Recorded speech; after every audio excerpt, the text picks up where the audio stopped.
상세하게 알려드리는 미래교육 인사이트. 우리 미인합시다. 네. 안녕하세요. 저는 교육계 차기셀러 윤성입니다. 안녕하세요. 저는 교육계 크리에이터 장재입니다. 안녕하세요. 저는 교육과학의 핵인싸 임혜진입니다. 지금 다시 이게 채팅이 되기 시작했어요. 됐네요. 예. 저희가 네. 지난번에 이제 첫 방송을 했었고요. 지난번에 저희가 몇 가지 기술적인 문제들이 있어서 이번 주에는 좀 많이 개선을 했거든요. 저희 일단 목소리 어떠세요? 잘 들리셨어요? 저희가 마이크를 제대로 세팅을 했고요. 지금 마이크를 하나씩 다 달고 있어요. 그래서 혹시 저번에 조금 울림이 있다고 말씀들을 하셨는데 이번에 괜찮은지 알려주세요. 지난주보다 오디오가 좋다고 말씀을 하셨어요. 정말 너무 다행이네요. 다행입니다. 네네. 그리고 화면도 저희가 업그레이드를 했습니다. 저희 화면 좀 많이 크게 보이시죠? 지난번에 저희가 공간을 너무 조그맣게 세팅을 해가지고 네. 되게 작게 보여드렸었는데, 감사합니다. 목소리가 예쁘다고 하시네요. 잘 들리는구나. 너무 좋습니다. 좋습니다. 근데 그리고 사실 캠도 하나 새로 샀는데 그거는 이번 주에 좀 세팅이 좀 안 됐어요. 저희가 아마 다음 주에는 더 나은 환경으로 인사를 드릴 수 있을 것 같고요. 그리고 저희가 지난주랑 지금이랑 달라진 게 한 가지가 있죠. 저희가 결석생이 있습니다. 네, 요정님 어디 가셨어요? 요정님이 보고 계시나요? 또 날아가셨다고. 네. 그런데 저희 요정님이 지금 댓글창에서 활동하고 계시니까요. 요정님께 궁금하신 건 댓글창을 통해서 저희가 소통을 하면 될 것 같습니다. 네. 감사합니다. 비디오 캠 사이즈가 더 커서 좋다고 말씀을 하시네요. 감사합니다. 네. 저희가 비디오 캠 사이즈가 더 컸으면 좋겠대요. 고민해 보도록 하겠습니다. 네. 저희가 오늘 이제 지난주에는 또 실수해가지고 저희가 방 제목을 막 테스트라고 해서 방송을 1시간을 했고 그리고 저희가 1시간을 꽉 채워서 하고 넘겨도 되는 줄 알았는데 그냥 끝나버렸더라고요. 그래서 오늘은 시간을 저희가 잘 봐가면서 딱 1시간을 잘 진행을 해보도록 하겠습니다. 맞습니다. 그리고 저희가 오늘 본론으로 들어가기 전에 이번 한 주 동안 있었던 기사들 중에서 좀 인상 깊었던 기사가 있어서 소개를 좀 해드리려고 제가 가지고 왔거든요. 네. 제가 이걸 화면으로 보여드리기는 어려울 것 같아요. 저작권 문제 때문에. 그래서 제가 그냥 소개를 해드릴게요. 세계일보에서 나온 기사였고요. 2019년 4월 21일자의 기사였습니다. 희정님 안녕하세요. 또 들어와주셨네요. 안녕하세요. 반갑습니다. 그리고 세계일보에서 나온 기사고 제목은 교실 밖은 빛의 속도로 변하는데 획일적 주입식 교육 여전 2019 미래교육 현장 보고서라고 하는 제목의 기사입니다. 관심 있으신 분들은 지금 검색해서 한번 보셔도 좋을 것 같아요. 그래서 이 기사의 내용이 뭐냐면 사실 저희가 다 했던 내용들이기도 한데 19세기 교실에서 20세기 교사들이 21세기 학생들을 가르치고 있는 모습에서 아직도 벗어나고 있지를 못한다. 뭐 이런 얘기가 나와 있고요. 그리고 이제 사람들한테 설문조사를 실시를 했는데 그 결과 중에 어떤 내용이 있었냐면 현재 교육으로 4차 산업혁명에 어울리는 인재를 길러낼 수 있다라고 생각하는 사람이 고작 11.3%에 불과했다. 뭐 이런 내용들이 소개되는 기사였습니다. 이 기사 다들 읽어보셨죠? 어떤 느낌이 드셨나요? 이 기사의 댓글들이 되게 참담했잖아요. 근데 사실 저는 이런 생각도 들어요. 지금 어떤 교육부에서든지 되게 일부의 학자들과 그리고 선도적인 분들이 되게 많이 우리 한국의 교육을 혁신하기 위해서 정말 많이 노력하고 있는데요. 그런데 그런 부분들이 아직은 대중들한테 많이 알려지지 않은 것 같아요. 이제 그렇다 보니까 공감대 형성이 안 되고 우리는 늘 왜 한국 교육은 이렇게 정체되어 있는가에 대한 논의를 아주 오랫동안 해왔잖아요. 그러니까 사실 대중들은 그러한 소식 게 훨씬 더 익숙한 거죠. 그렇기 때문에 맞아요. 이러한 설문을 했을 때는 내가 이제 익숙해졌었던 그 정보를 바탕으로 이야기를 하게 되는 거예요. 그래서 사실은 그 댓글들을 보면서 좀 슬프기도 하고 그랬어요.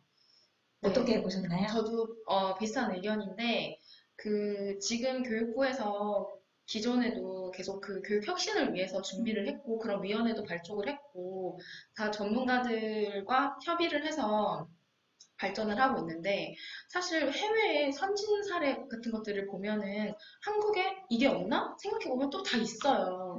있기는 있는데 아직은 조금 그 힘이 미약하고 많이 확산이 안 됐고 다른 사람들이 그 부분을 잘 알지 못한다는 점이 또 그 비판받는 점인 것 같아서 지금 뭐 다들 좀 비관적인 분위기긴 하지만 아직 우리에겐 희망이 있다라는 또 생각을 하면서 너무 이 여론에 휩쓸리지 않고 교육부랑 지금 이 미래 교육을 준비하시는 그런 전문가분들이 본인의 길을 계속 나아간다면 언젠가는 또 대중들이나 국민들이 알아주지 않을까라는 또 생각을 합니다. 우리님 들어오셨는데 반갑습니다. 근데 노트북으로는 잘 안 들리신다고 저희 음성 어떠세요? 다른 분들은 저희 음성 괜찮다고 말씀하셨거든요. 네. 잘 들리시나요? 나라비님 안녕하세요. 반갑습니다. 안녕하세요. 잘 이어폰. 들린다고 하네요. 아, 이어폰을 꽂으면 잘 들리시는군요.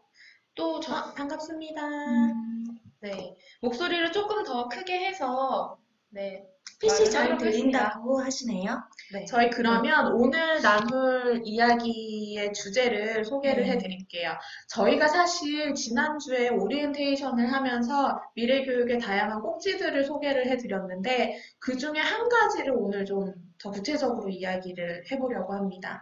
저희 지난번에 사실 굉장히 마음이 급하고 시간이 막 다 되고 해가지고 자세히 말씀을 못 드렸던 주제예요. 그래서 미래교육의 인재상. 저희 오늘 방 제목도 잘 보셨죠? 그래서 미래교육, 우리 미래사회에서 필요로 하는 인재는 어떤 인재인가, 어떤 역량을 필요로 하는가, 이런 이야기들을 좀 해보려고 합니다. 오늘은 집중이 더 잘 된다고 말씀해 주시네요. 감사합니다. 네. 그래서 저번 시간에 저희가 다뤘었던 이영희 외에서 저희가 가지고 왔었던 미래교육의 인재사항들을 좀 하나씩 살펴보려고 해요. 그래서 지난 시간에 저희가 좀 시간이 초과돼가지고 굉장히 빠르게 넘어갔었는데 하나씩 좀 짚고 넘어가면 어떨까 하는데요. 이 키워드들을 일단은 한번 읽어드릴까요? 창의융합형 인재. 이거는 사실 정말 우리가 너무 많이 이야기해왔어서 더 많은 설명이 많이 필요하진 않을 것 같아요. 자주적인 인간 같은 경우도 우리가 자기주도적인 교육이 필요하다라는 것들을 많이 이야기해서 학부모님들 같은 경우는 이제는 자기주도라는 용어에는 많이 익숙하신 것 같아요. 그런데 그 네. 자기주도가 사실 굉장히 사교육에서 다른 의미로 많이 쓰이고는 있긴 하더라고요. 어떤 의미로 네. 쓰이나요? 그러니까 사실 저희가 이제 앞으로 계속 이야기를 나눌 주제기는 한데, 정말로 우리가 사지성다, 뭐 오지성다의 정답을 맞추는 것이 이제는 좀 덜 중요해지는 사회가 되고 있잖아요. 이제 네, 그런 얘기를 그렇죠. 앞으로도 나눌 텐데, 그런데 이제 학원가에서는 사실 뭐 모든 학원이 그렇다는 건 아니지만, 이제 주로 사교육에서 그 사람들의 그 조바심을 자극을 해서 이제 영업을 하시는 분들 같은 경우에는 이제 아직도 많은 경우에 이제 이 점수를 잘 높게 받기 위해서 이 자기주도적인 학습이 필요해라고 하면서 사실은 자기주도 학습이라고 하지만 굉장히 또 이렇게 새로운 또 종류의 압박을 주는 뭐 그런 상황도 있고. 자신 스스로 자신의 점수를 높게 받기 위해서 자기주도적으로 공부를 하는 한마디로 그런 약간 거잖아요. 스카이캐슬의 예서처럼 그렇죠. 엄마 나 이 선생님한테 강의를 듣고 싶어 뭐 어디 가서 가회를 받고 싶어 이런 식의 그 자기주도적인 거죠.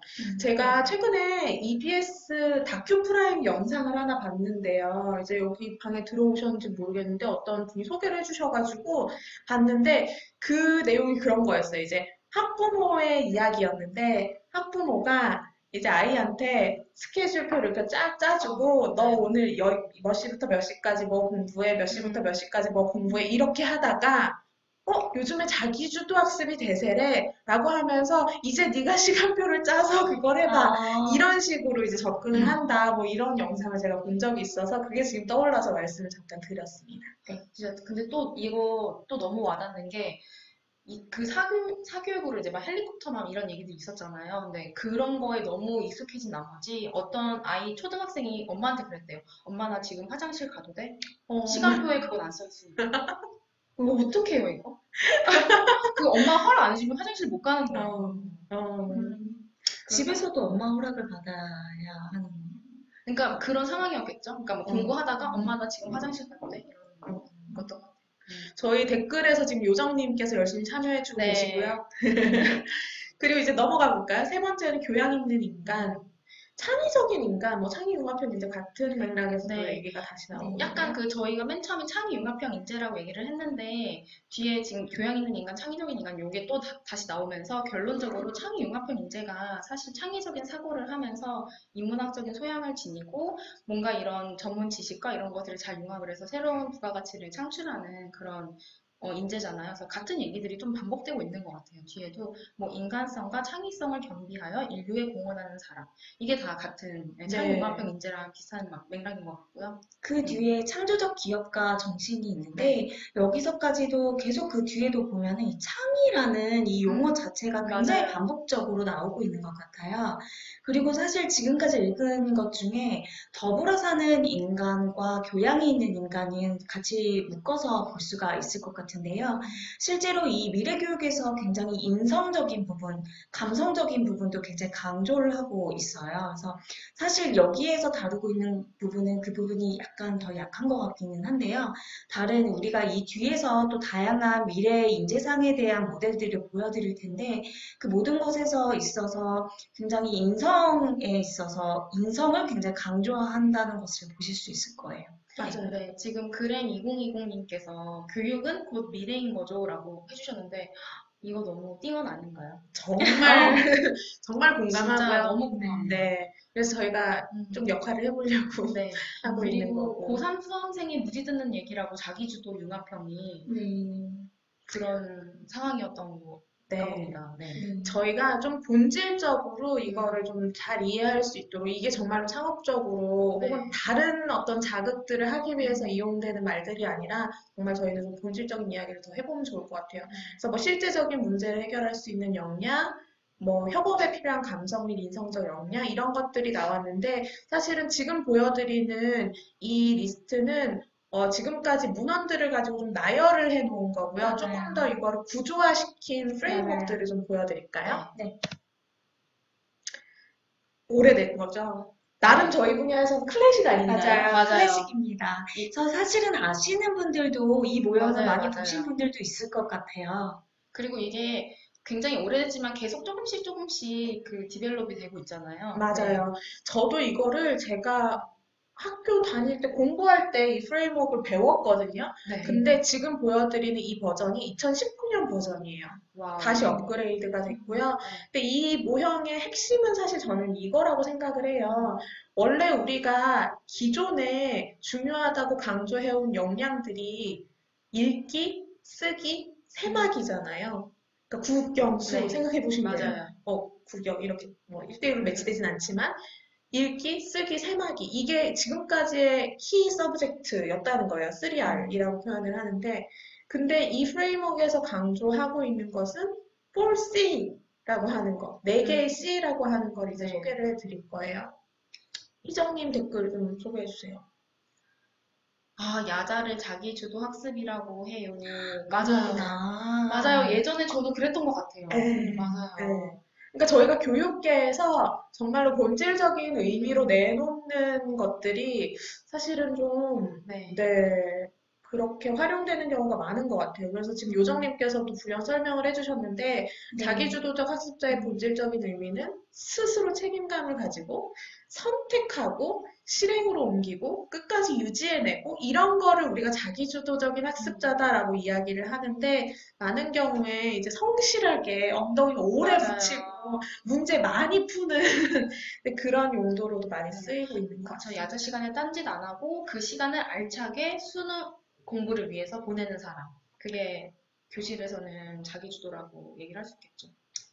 그래서 여기에서 이제 4C가 나왔는데 이 4C가 도대체 뭐냐에 대해서 모르시는 분들도 있을 것 같아요. 그래서 우리 뒤에서 조금 더 자세하게 4C가 무엇인지에 대해서 이야기를 해보면 좋겠죠? 배전 시티즈님 반갑습니다. 반갑습니다. 반갑습니다. 그리고 여기서는 지금 위에 주황색으로 이제 4C가 나왔고요. 옆에 양쪽을 보시면 라이프 앤 커리어가 관련된 스킬, 그리고 오른쪽에는 우리가 흔히 ICT라고 부르는 이런 IT 기술들에 대한 스킬, 이런 부분도 이제 표시가 되어 있고요. 4C 발음 감사합니다. 4C는 중요하니까 저희가 뒤에 슬라이드에서도 이어서 보여드릴게요. 이거는 또 다른 기관에서 이야기를 하고 있는 미래학습자의 역량입니다. 이게 세계경제포럼, 잘 아실 거예요. 세계경제포럼에서 2015년도에 새로운 이제 교육을 통해서 우리가 함양해야 되는 21세기의 스킬들이라고 제시를 한 프레임워크입니다. 그래서 지금 여기 보시면 아까 전에 말씀드렸었던 그 4C가 그 중간에 여전히 주황색으로, 노란색인가요? 이 정도는 주황색, 주황색이죠. 주황색 맞죠? 네, 주황색으로 나타나서 보여지고 있고요. 7번부터 10번까지 이렇게 4개의 C에 대해서 이야기를 하고 있어요. 그리고 그 좌측과 우측을 살펴보면 이제 리터러시 측면이 있는데요. 실제로 이 리터러시 측면은 현대에 굉장히 중요시되는 역량 중에 하나이고, 그 앞에 이제 다양한 것들을 붙이고 있어요. 우리나라에서는 이제 문해력이라고 해석을 하기도 하고요. 최근에는 디지털 리터러시라는 것이 굉장히 강조되고 있죠. 그래서 뒤에서 조금 더 이 얘기를 하려고 하는데요. 더 디지털 리터러시 가 우리나라의 그 박유현 박사님 맞죠?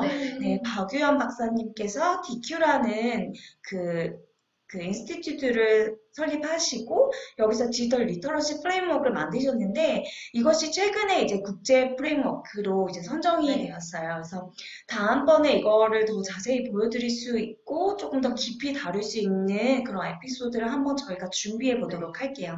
그래서 여기서도 댓글 보고 너무 맛집 리터러시가 있다고 하셔가지고 맛집 리터러시가 지금 굉장히 높은 분이 지금 오늘 안 오셨어요. 지금 해외 맛집을 발굴하기 위해서. 네, 원래 감사합니다. 원래 맛집 리터러시는 저희 안에서도 이제 높으신 분들이 많습니다. 감사합니다. BJ 시세님은 다른 방송 진행하시는 분인가 봐요? 어머, 반갑습니다. 제 측근 중에서도 맛집 리터러시가 굉장히 뛰어나신 분이 있는데요. 지나가다가 간판만 봐도 여기가 맛있는 데인지 맛이 없는 데인지 바로 알고요. 그 간판이 아니라 메뉴판만 봐도 어떤 음식이 맛있는지까지 찾아냅니다. 네, 아주 굉장히 그런 리터러시를 갖고 계시네요. 네. 근데 세계경제포럼에서는 안타깝게도 그 리터러시는 명시하지 않았습니다. 근데 여기 프레임워크에 나와 있는 리터러시들은 일단 기본적으로 읽고 쓰는 능력, 드리머님 반갑습니다. 반갑습니다. 네, 그래서 그냥 우리가 국어와 관련된 걸 수도 있고요. 읽고 쓰는 능력이 이제 들어가 있고, 그리고 수리적인 어떤 리터러시, 세마는 것, 그런 것도 포함이 되어 있고요. 과학적인 리터러시, 아까 말씀하셨던 ICT 리터러시, 그리고 또 한 가지가 금융에 대한 리터러시도 포함이 되어 있어요. 너무 중요한 것 같아요. 제가 굉장히 떨어져요. 저도요. 특히 한국은 이 부분에 대해서 교육이 너무 약해요. 네, 부족해요. 맞아요. 그리고 다음에 Cultural and Civic Literacy. 갑자기 너무 불렸네요. 너무 불려서 좀 당황했어요. 살만하시고요. 그래서 시민의식이나 문화적인 어떤 리터러시, 그런 부분들도 같이 이야기를 하고 있고, 사실 이거는 한 꼭지와 꼭지가 저희의 다음 또 주제가 될 수도 있습니다. 그리고 요즘에 이렇게 막 공식적으로 많이 쓰이진 않지만 4차 산업혁명 이후에는 테크 리터러시라는 말도 막 많이 좀 쓰시더라고요, 최근에. 근데 사실은 여기서 말한 이제 다양한 리터러시들이 요즘에는 디지털 리터러시라는 것 안에 좀 많이 묶어서 말씀하시는 분들도 많으세요. 그래서 조금 굉장히 세분화돼서 여러 가지 리터러시가 있지만 이것들이 앞으로 어떤 방향성으로 나아갈지는 좀 더 지켜봐야 될 것 같아요. 네. 그리고 저희가 이 파란색 셀을 살펴보면 앞에서 이제 이 4차 산업혁명을 기반으로 하는 미래 인재상에서 굉장히 중요시되는 것이 인간적인 어떤 내면적인 것, 맞아요. 감성적인 것, 맞아요. 인성적인 것이 있다고 했는데요. 그러한 부분들을 이 파란색 셀에서 좀 다루고 있어요. 리더십 같은 것들도 있고요. 협력적인 것들도 다루고 있고요. 네. 그리고 뭐 사실 그릿도 저희가 새로운 에피소드로 또 네. 이야기해볼 네. 수 있는 주제일 것 같아요. 우리나라 말로는 이제 기계, 뭐 끈기 이런 식으로 표현하기도 하는데 이 그릿이라는 것도 중요하고요. 그리고 뭐 유연성이라든지 어떤 사회적으로, 문화적으로 이런 좀 민감성을 가지는 것 이런 것들이 이제 캐릭터, 인성적인 측면에서 논의가 되고 있는 거고요. 아까 우리 요정님께서 잠깐 언급해 주셨는데 댓글로 전체적인 틀이 이제는 라이프롱 러닝이라고 하는 틀로 지금 쌓여져 있거든요. 네. 네, 맞습니다. 네. 자, 그러면 저희 이제 4C로 넘어가도 될까요? 네. 저희 중요한 거 네. 넘어가도 될까요? 네. 일단 후원 감사드리고요. 네. 페이지를 좀 넘겨보겠습니다. 네. 그래서 저희가 4C라고 말씀을 드렸는데, 그 4C가 최근에는 이제 6C라고 해서 6개의 C로 시작하는 역량들을 강조를 하고 있거든요. 저희 그런데 4C가 어떤 4개의 C인지 아직 말씀 안 드렸어요. 그 4가지를 먼저 말씀을 드려야 될 것 같은데요. 4C에 뭐가 해당이 되죠? 여기 네. 앞에 지금 그쵸. 슬라이드 보시는 것 중에 4개가 기존의 4C고요. 네. 여기에 이제 2개가 더 추가돼서 6C가 된 네, 거예요. 그렇죠. 맨 처음에 전통적으로 4C는 커뮤니케이션, 의사소통이 있었고, 협력. 콜라보레이션 네. 있었고, 그다음에 크리티컬 띵킹, 그다음에 창의적인 혁신, 그러니까 거기서는 그냥 창의적인 사고, 크리티컬 맞아요. 띵킹이라고만 나와 있었는데 지금 6C에서는 조금 변화를 했죠. 네. 그래서 창의적인 사고가 아니라 네. 창의적인 혁신으로 변화를 했고요. 그리고 또 2가지가 추가된 것이 여기서 이제 콘텐츠, 3번째에 있는 콘텐츠, 그리고 맨 마지막에 있는 자신감, 이렇게 2개가 네. 추가가 됐어요. 저희 요정님이 왜 안 오셨는지를 많이 궁금해 하셔가지고, 네. 요정님께서 지금 요정처럼 날아가셔가지고 맛집 탐방을 가셔가지고, 아니, 네. 그게 아니라 맛집 탐방은 아니고요. 네. 개인적인 일이 있어서 오늘 참석을 못 하셨고요. 대신 댓글창에서 열심히 같이 참여를 해주고 계십니다. 또 감사합니다. 그래서 지금 4C에서 6C가 된 거고요. 4C에 기존에 있었던 거는 협력, 의사소통, 비판적 사고, 창의성 이렇게 4가지였는데 네. 6C를 주장한 사람들은 저희가 이 책을 가지고 소개를 해드리고 있어요. 이게 번역본이 나와 있어서 관심 있으신 분들은 읽어보셔도 좋을 것 같은데 저희가 이 책이 많이 팔린다고 해서 저희랑 전혀 상관없고요. 네. 그냥 저희가 읽어봤던 책이라 네. 소개를 해드려요. 아무런 관계가 없으면 혹시 출판사께서 보고 계시면 그냥 좀 알아주셨으면. 네. 그래서 여기서 6C라고 하면서 추가가 된 것이 콘텐츠와 자신감, 그리고 창의성이 창의적 혁신으로 조금 표현이 바뀌었다는 점, 이 부분이 이제 좀 차이가 있는데, 사실 저희가 이 6개의 C는 하나하나 다 중요한 것 같아서 맞아요. 소개를 좀 드리려고 네. 합니다. 저희의 센스를 칭찬해 주셔서 감사합니다.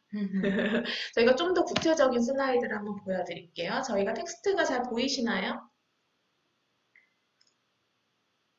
지금 또 이 와중에 요정님께서 또 정리를 또 싹싹 해주고 계시네요. 네. 이제 그러면 댓글창으로 소통 이렇게 한 번 안 왔다고 네. 앞으로는 이제 댓글창으로 댓글장을 리더해 주시면 네. 괜찮네요. 아까 그 리더십이 안에 포함되어 있더라고요. 미래 역량 중에 댓글장을 아프리카 리더를 TV 잘 해주시면 그것도 굉장히 중요하죠. 좋겠네요. 확대가 된다고 하시네요. 이렇게 다행이네요. 되나 보죠? 저희가 좋습니다. 사실 아프리카 TV의 전문가가 아니라서요. 저희는 네. 배우고 있습니다. 그래서 이 6C 역량에서 보면 아까 전에 말했던 6가지 C가 맨 위에 이제 주황색 컬럼으로 되어 있는 것이 이제 6가지 역량에 대해서 다루고 있는 것을 보실 수가 있고요. 이 표는 어떻게 보냐면 그 맨 좌측에 있는 것이 이제 단계로 나와 있잖아요. 1, 2, 3, 4로 되어 있는데요. 이것이 단계가 성장해 나가는 것이에요. 그래서 1단계부터 이제 이 역량이 상승이 될수록 이제 4단계까지 올라간다고 보시면 되고요. 협력부터 한번 볼까요? 그러면 협력에서 보면 1단계는 혼자서예요. 그러니까 아주 약한 단계라고 보실 수 있는 거고요. 이게 점차 성장을 해나가면 나란히 할 수 있게 되고, 그 이후에 주고받을 수 있게 되고, 그 이후에는 함께 만들어 나갈 수 있게 되는 거죠. 네. 그런 식으로 이제 보시면 되고요. 네. 사실 협력이라는 주제를 저희가 요정님 없이 이야기를 하기가 애매하네요. 저 협력 요정님이신데. 네, 협력 전문가가 사실 네. 요정님이시거든요.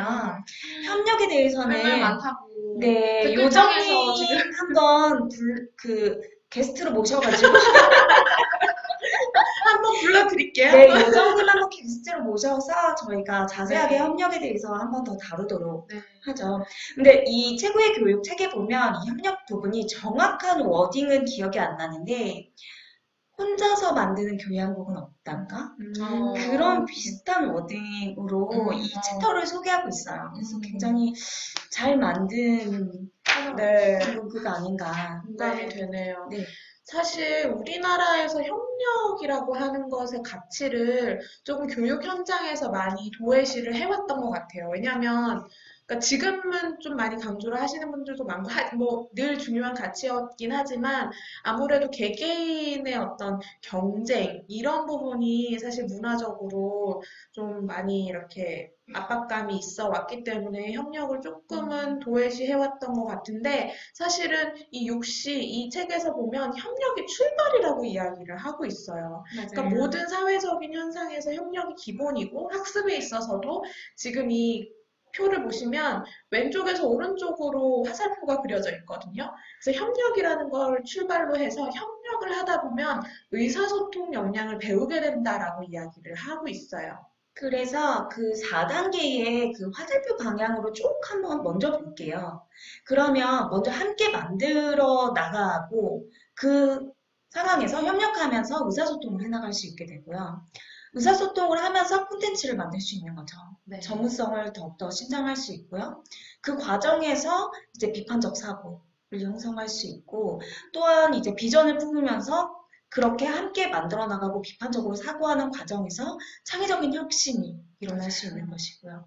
그리고 또 거기서 이제 실패를 한다거나 하는 것에 대한 용기가 생기고 거기에 대해서 자신감까지도 가지게 되는 거죠. 네. 저희가 사실 이 처음에 육시에 대한 테이블을 저희가 다 같이 봤었는데요.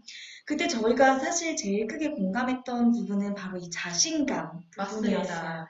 저희가 협력에 대해서 요정님이 또 한 가지 덧붙여 주셔서 소개를 해드릴게요. 네. 협력의 가치, 요정님께서 말씀하신 게 첫 번째는 혼자서는 할 수 없는 걸 협력을 통해서 만들어낼 수 있다. 그리고 혼자서 배우는 것보다 협력해서 배울 때는 더 많은 것을 배울 수 있다. 그리고 세 번째는 갈등, 스트레스 받는 과정, 이런 것들이 사실은 협력 안에서 나타날 수 있잖아요. 근데 그런 것들을 통해서 어떻게 해야 더 협력을 잘할 수 있는지를 배워나갈 수 있다라고 저희 요정님께서 말씀을 해주셨습니다. 제가 잘 전달했나요? 너무 깔끔한 정리네요. 그리고 저도 또 말씀드리고 싶은 게 이제 보통 옛날에는 협동학습이라는 단어를 많이 썼었어요. 맞아요. 협력이라는 단어보다는 그래서 협동과 협력을 조금 구분하는 것도 좀 필요할 것 같은데 그러니까 기존의 협동학습에서 얘기했던 부분은 여기 지금 육시 역량에서 단계별로 나왔을 때 한 2, 3단계 정도의 수준인 거죠. 그냥 같이 함께 무엇을 하고 그거를 이렇게 뭐 어떤 과업이 있으면 그것을 잘 분할을 해서 그게 잘 완수가 되도록 하는 정도의 수준이었다면 협력학습은 A와 B가 만나서 C가 생기는 그런 조금 다른 부분에 여기서 요정님께서 얘기해 주신 것처럼 조금 더 새로운 것을 만들어내는 것을 이제 의미를 한다고 할 수 있습니다. 그러니까 협력은 콜라보레이션이고 협동은 코어퍼레이션이라고 영어로 이야기를 맞아요. 하는데 사실 이 협력이랑 협동이랑의 개념 차이는 조금 사람들마다 다르게 이야기를 하고 있긴 하더라고요. 그래서 뭐 구조화의 정도가 조금 다르다 이렇게 표현하는 사람도 있고 그 정도가 다르다 이렇게 얘기를 하는데 사실 뭐 협력과 협동을 엄밀하게 이제 구분할 필요는 여기서는 크게는 없을 것 같다는 맞아요. 생각이 듭니다. 사실 전문가들 사이에서는 이것을 구분해야 하냐, 그리고 또 어떠한 것을 기준을 가지고 구분을 해야 되는가 이런 거에 대한 논쟁이 사실 있었던 것은 사실이지만 네. 지금 여기서 그게 그렇게 중요한 것 같지는 네, 않아요. 다만 네. 저는 이제 그 협력의 단계가 나눠졌기 때문에 그런 네. 수준의 차이가 이런 네. 데서 비롯된다라는 네. 걸 말씀드리는 네. 거고, 아까 지은님께서 말씀하신 그 얘기가 아무도 교향곡은 홀로 연주할 수 없다라고 표현하는 네. 제가 잘못 네네. 얘기한 것보다 훨씬 멋진 말이었네요. 네. 희정님께서 학교에서 모둠 수업을 하는데 이것이 네. 협력인가요? 라고 질문하셨는데 맞습니다. 저희가 협력 맞죠? 협동학습 혹은 협력학습 이런 것들을 학교 현장에서 강조를 하면서 사실 이 협력을 강조했던 건 사실 역사가 오래되긴 했어요. 맞아요. 저도 제가 국민학교를 다니다가 초등학교로 바뀐 세대인데요. 제가 이제 초등학생일 때, 그러니까 제가 그 저학년일 때는 국민학교였고요.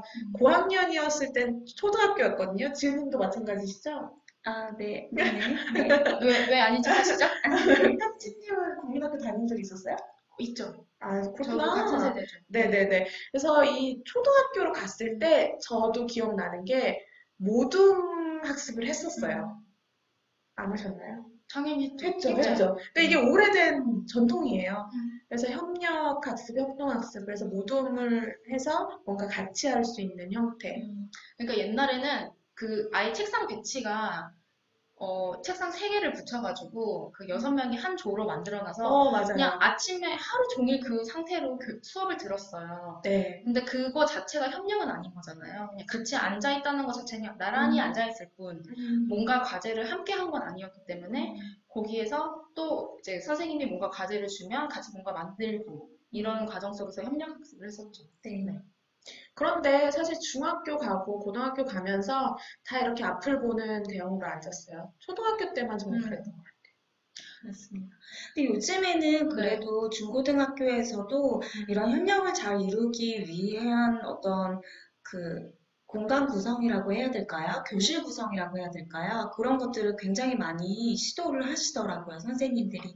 물론 시도를 하시는 선생님들도 있고, 시도를 하지 않으시는 선생님들도 있겠지만, 그래도 그런 것들을 고민하는 선생님들이 계속 생겨나고 있는 것은 확실한 것 같아요. 네. 그리고 근데 저는 네. 고등학교 때도 사실 그렇게 많이 수업을 하긴 했었어요. 네. 그리고 요즘에는 그런 협력이 잘 이루어지기 위한 어떤 책상이라든지 이런 것들도 많이 연구가 되고 맞아요. 있고, 실제로 그런 것들을 학교에 들이는 학교들도 많이 지금 생기고 있는 것 같고요.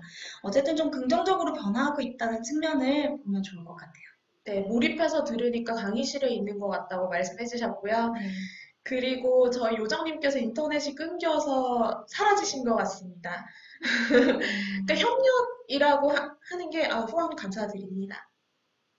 협력이 뭐 다양한 형태로 나타날 수 있고 협력이라는 주제로 다음번에 더 이제 깊게 이야기를 나눠볼 수 있을 것 같고요.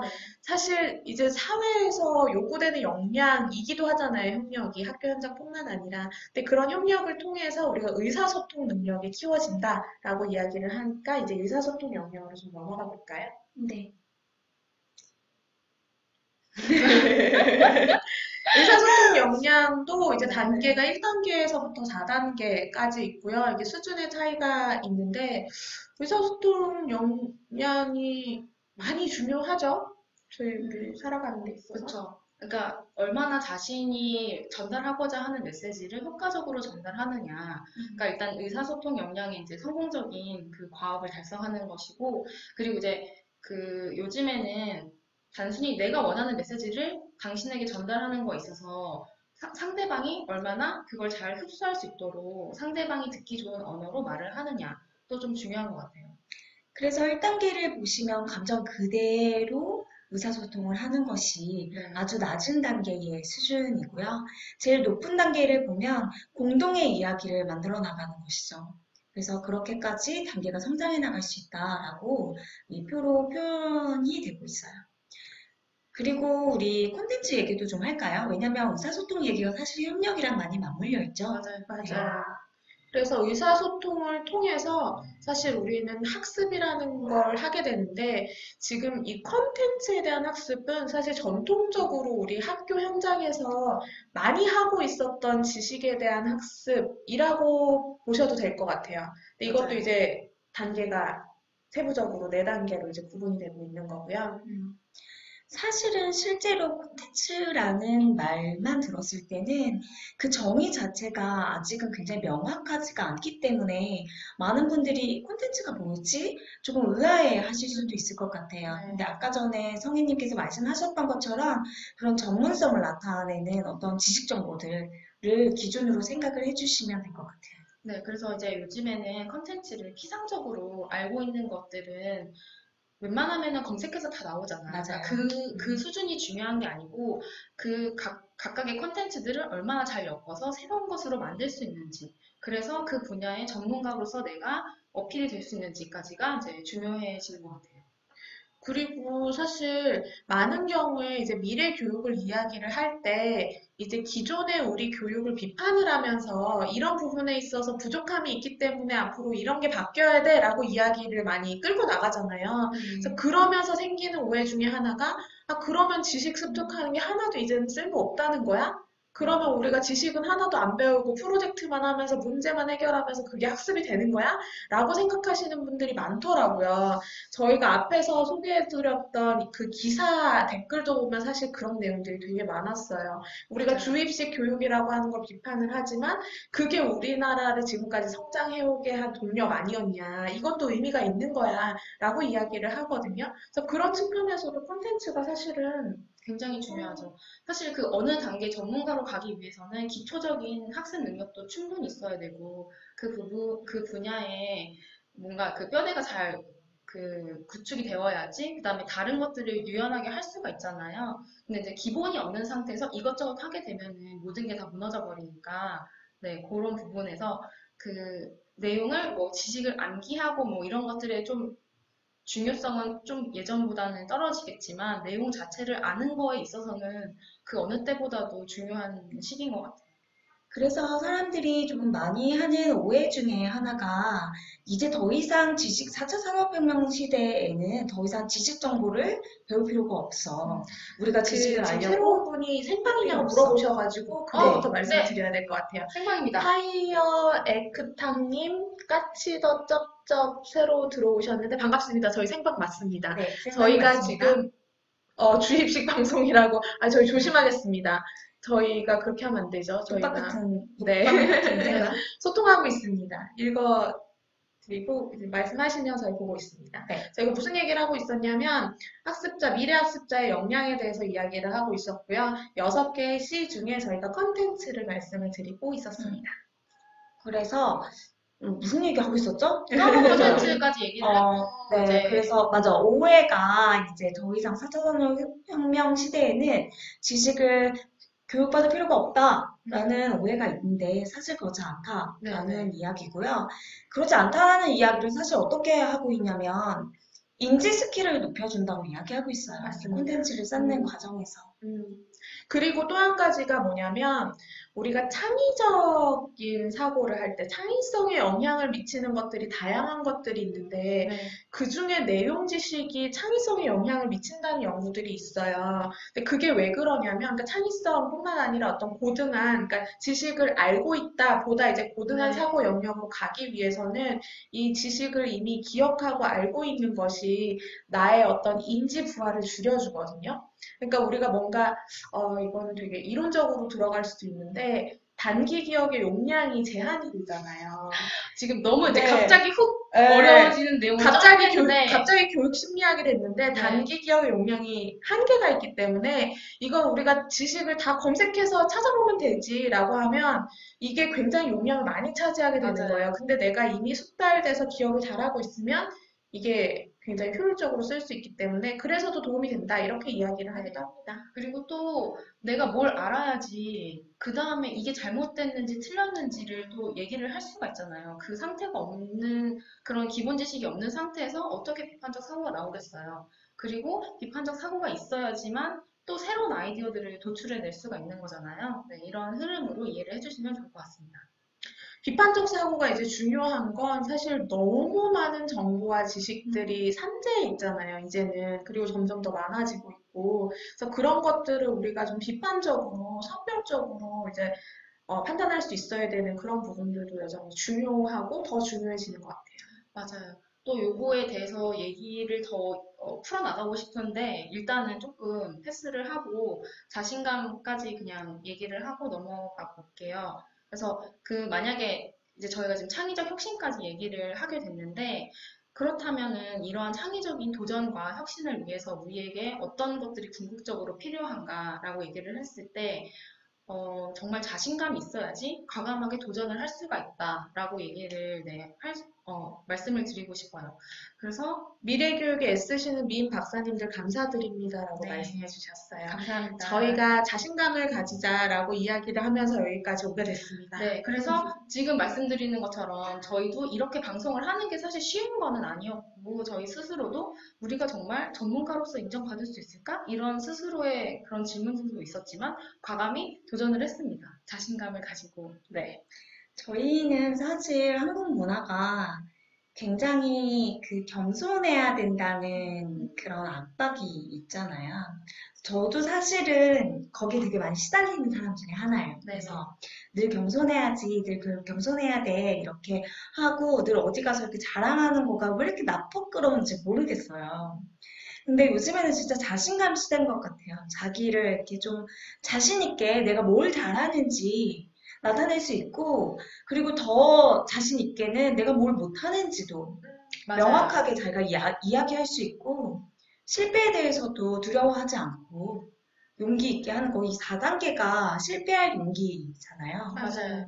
그러니까 이 자신감이라는 게 자존심이랑도 완전 다른 얘기고요. 그쵸. 자만심이랑도 완전 다른 얘기잖아요. 그러니까 자신감이라고 하는 거는 사실 좀 긍정적인 의미로 우리가 좀 생각을 해야 될 것 같고, 그리고 제가 그리고 오늘 특히 궁금했던 점이 많이 해소됐어요. 특히 지식과 창의성 사이에 대한 내용. 감사합니다.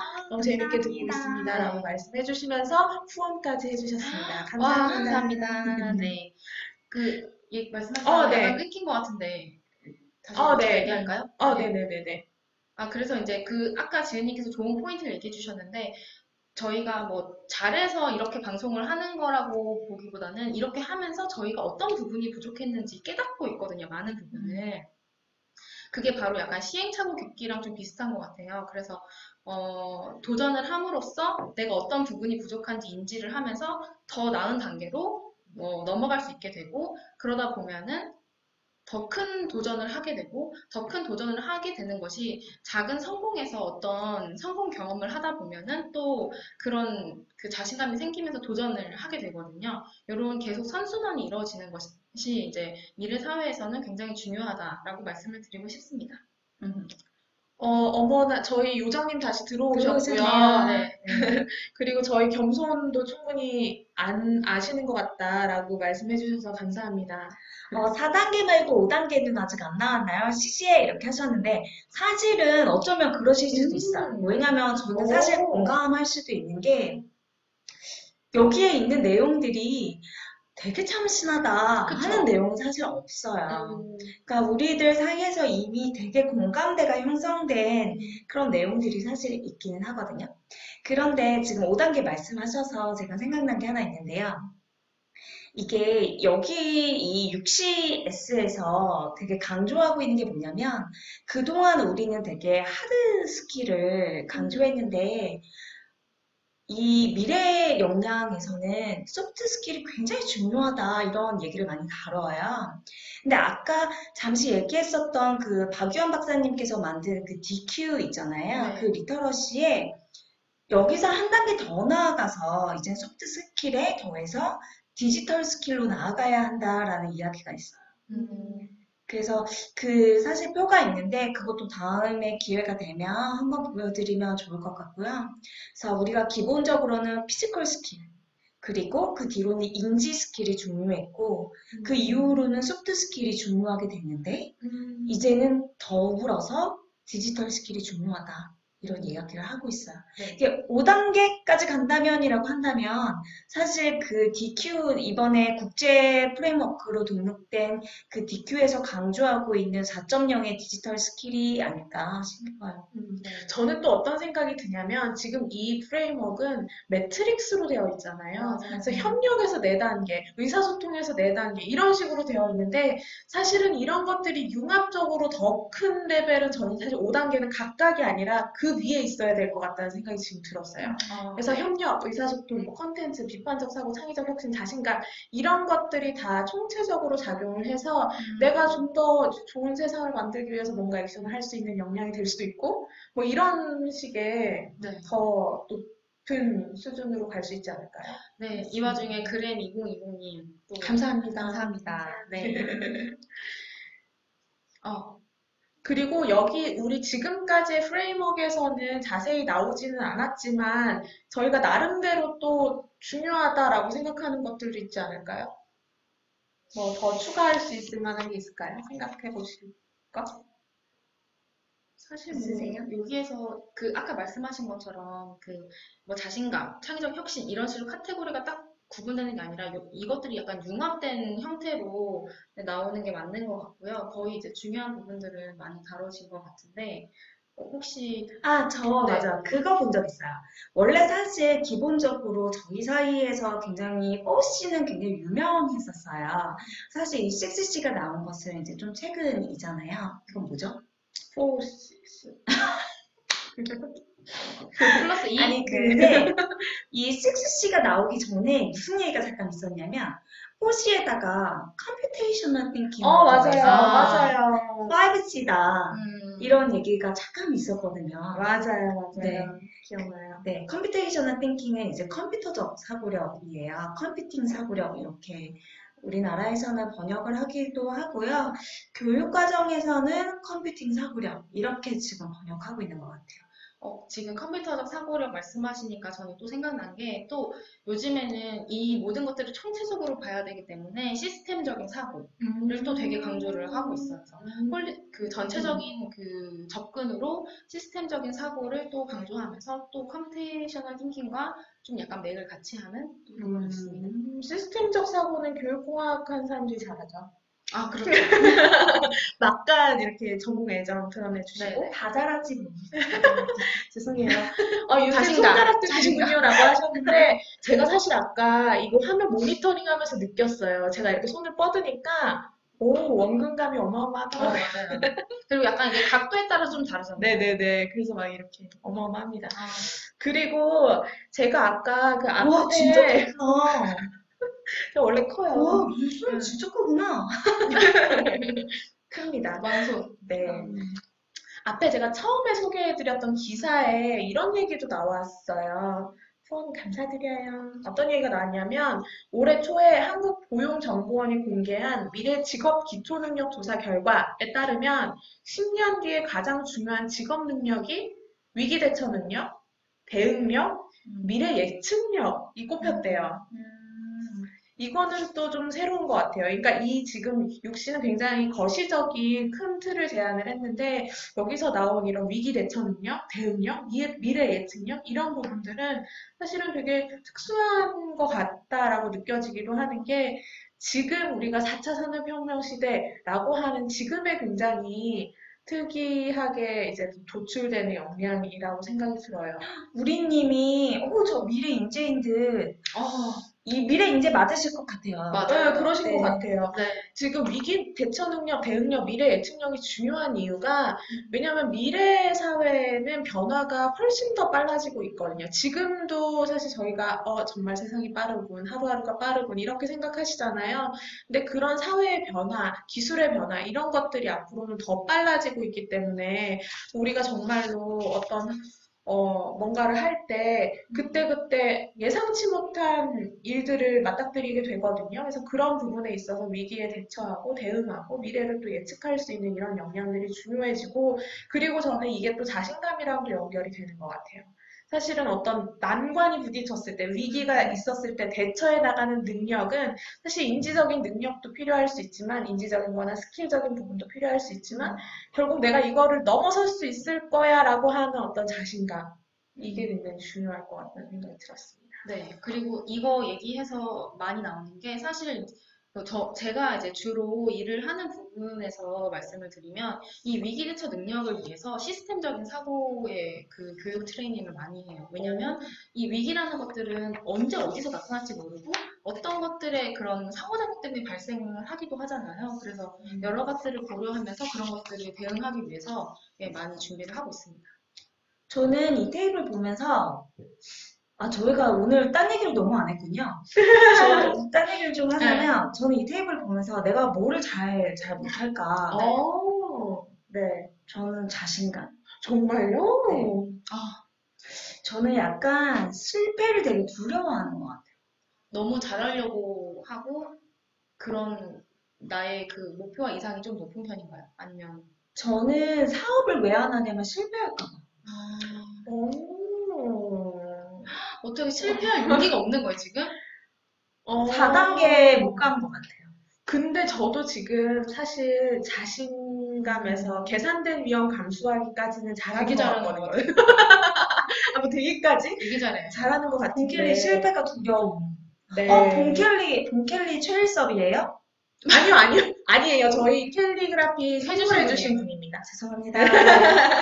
어떻게 하면 잘 실패할까요? 라고 질문도 하셨고, 실패한 적이 한 번도 없었던 거 아니에요? 라고도 질문하셨어요.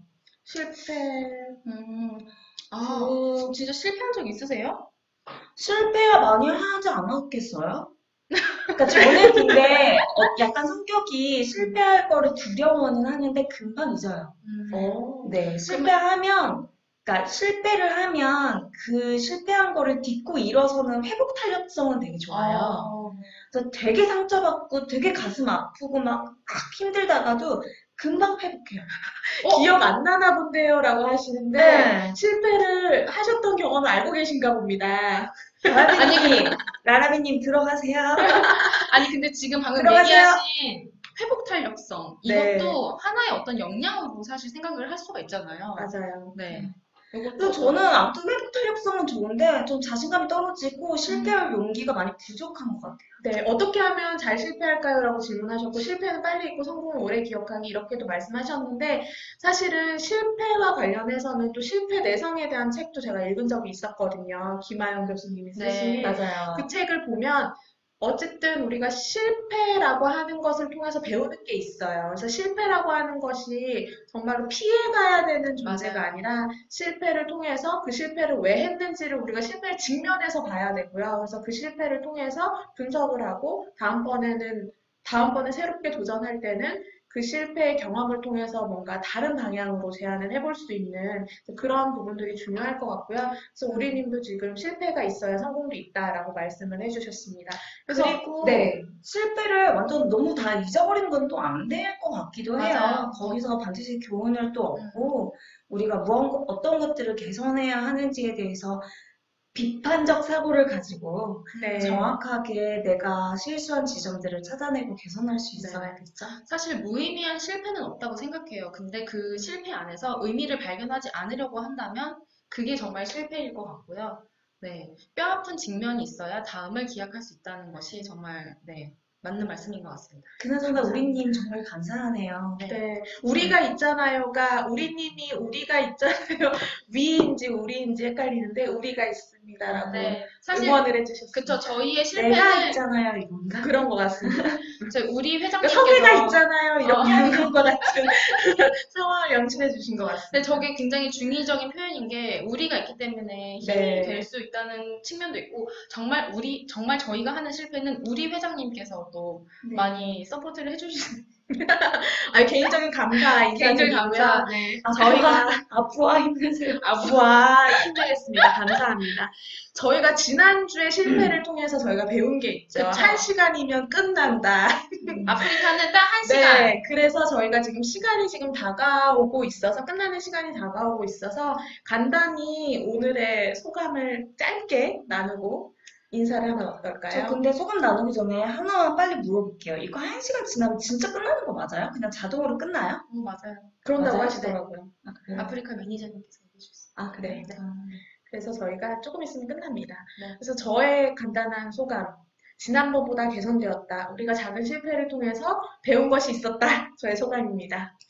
저의 소감은 오늘 딴 얘기 너무 안 했다. 너무 다음 주에 집중했어요. 내가 딴 얘기를 좀 담당해야 되겠다. 어, 그러니까 사실 지난주에 제가 굉장히 좀 리액션을 담당을 했었는데, 그거 오늘 없어서 너무 서운해요. 네. 저는 약간 지난주에 만나는 사람마다 현지님 얘기했었는데. 네, 너무 제가 오두방정을 떨어가지고, 저도 박사인데, 박사라는 품위를 생각을 하면서 자꾸 이게 머릿속에서 충돌이 일어났는데, 오늘 결론은, 그냥 하던 대로 해야겠다라는 생각이 좀 들었고, 4차 산업혁명 시대에는 박사품위 같은 거 버리는 겁니다. 지금 양방향 소통이 되니까 오디오로 듣는 것보다 훨씬 더 시간이 진짜요? 빨리 간다고 말씀해 주시면서 그리고 네. 화질도 이제 좋다고 말씀해 주셨습니다. 저희 음질도 많이 감사합니다. 개선됐죠? 네. 저희 다음 주에 더 좋아질 거를 약속할 수 있어요. 왜냐면 네. 캠이 될 거기 때문에. 네, 근데 저희가 그거 장담할 수 있어요? 노력하겠습니다. 네. 네. 지금도 충분히 좋다고 하시니까 너무 나라비님 감사하지만, 좋다고 네. 해주셔서 너무 감사해요. 네. 감사합니다. 저희 새로 들어오신 분이 계신 것 같은데 저희가 지금 1시간이 거의 끝나가서 인사를 네, 좀 3분 드려야 남았다고. 돼요. 네. 2분 남았어요, 2분. 네. 마지막까지 또 후원을 막 아끼지 않고 감사합니다. 해주셔가지고. 감사한데 왜 울고 있죠? 스튜디오가 에코가 좀 있는 것 같다고. 네.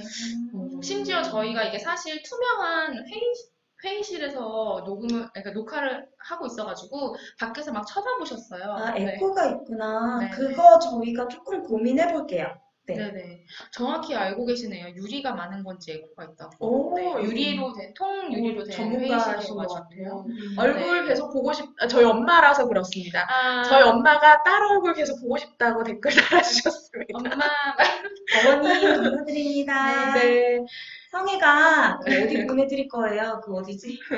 어디 가고 싶다. 아프리카? 네, 아, 보내드릴 거예요. 저희 엄마 아프리카 못 보내드리고 제가 아프리카 TV로. 네, 아프리카 천재. 네, 아프리카 TV로 보내드릴 거예요. 언제 어머니와 게스트를 모셔서 어. 어머니와 소통하는 방송을 하면 좋을 것 같습니다. 네. 그러면 성혜님 너무 웃긴다. 어머님을 아프리카로 모시는 게 맞네. 맞네요. 저희는 달성을 하는 거죠. 너무 웃긴다. 네. 네. 아무튼 마지막까지 참여해주셔서 너무 감사드리고요. 저희가 네. 이제는 클로징을 해야 될 것 저희가 같습니다. 1분 남았으니까 저희가 엔딩 멘트 네. 진행하도록 하겠습니다. 굉장히 장엄하게 하시는. 교육계의 최신 트렌드를 스피디하게 알려드리는 미래교육 인사이트. 우리 다음에도 미임할까요? 구독 및 빨로빨로미. 하트하트님 많은 후원 부탁드립니다. 다음 주에도 만나요. 봐요.